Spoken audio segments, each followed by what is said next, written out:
আসসালামু আলাইকুম। বীর মুক্তিযোদ্ধাদের মাঝে অনুদানের চেক বিতরণ, জানবো তার বিস্তারিত খবর। তবে আপনি যদি যুদ্ধের জীবন চ্যানেলে নতুন হয়ে থাকেন, চ্যানেলটা অবশ্যই সাবস্ক্রাইব করবেন, পাশেই থাকবেন। সিরাজগঞ্জ জেলা বিএনপির সাধারণ সম্পাদক সাইদুর রহমান বাচ্চু বলেছেন, মুক্তিযোদ্ধারা চেক বা অনুদান পাওয়ার জন্য মুক্তিযুদ্ধ করেনি, তারা যুদ্ধ করেছেন গণতন্ত্র প্রতিষ্ঠা এবং মানুষের মৌলিক অধিকার নিশ্চিত করার জন্যে। শুক্রবার 24শে জুলাই সকাল 11টার দিকে জেলা পরিষদ চত্বরে জেলা পরিষদের আয়োজনে বীর মুক্তিযোদ্ধাদের উপহার প্রদান এবং দরিদ্র মেধাবী শিক্ষার্থী ও অসহায় রোগীদের মধ্যে অনুদানের চেক বিতরণ অনুষ্ঠানে প্রধান বক্তার বক্তব্যে তিনি এসব কথা বলেন।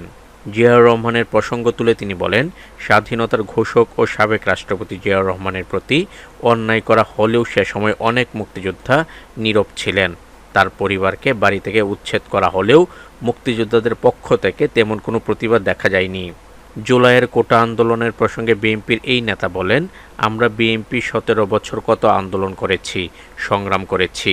এসব সংগ্রাম আন্দোলন করেছি হাসিনাকে বিতাড়িত করার জন্য। পরে কোটা আন্দোলনে ছাত্র সমাজ রাজপথে নেমে রক্ত দিয়েছে।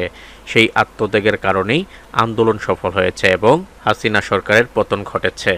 জেলা পরিষদ সূত্র থেকে জানা গেছে, অনুষ্ঠানে 23 জন বীর মুক্তিযোদ্ধা, 10 জন মেধাবী শিক্ষার্থী এবং 41 জন অসহায় রোগীদের মধ্যে মোট 8,80,000 টাকার অনুদানের চেক বিতরণ করা হয়। অনুষ্ঠানের প্রধান অতিথি হিসেবে উপস্থিত ছিলেন জেলা বিএনপির সভাপতি রোমানা মাহমুদ, জেলা পরিষদের প্রধান নির্বাহী কর্মকর্তা আসমানা ইয়াসমিনের সভাপতি। এতে জেলা পরিষদের প্রশাসক মোহাম্মদ সাইফুল ইসলাম সহ স্থানীয় গণ্যমান্য ব্যক্তিরা উপস্থিত ছিলেন।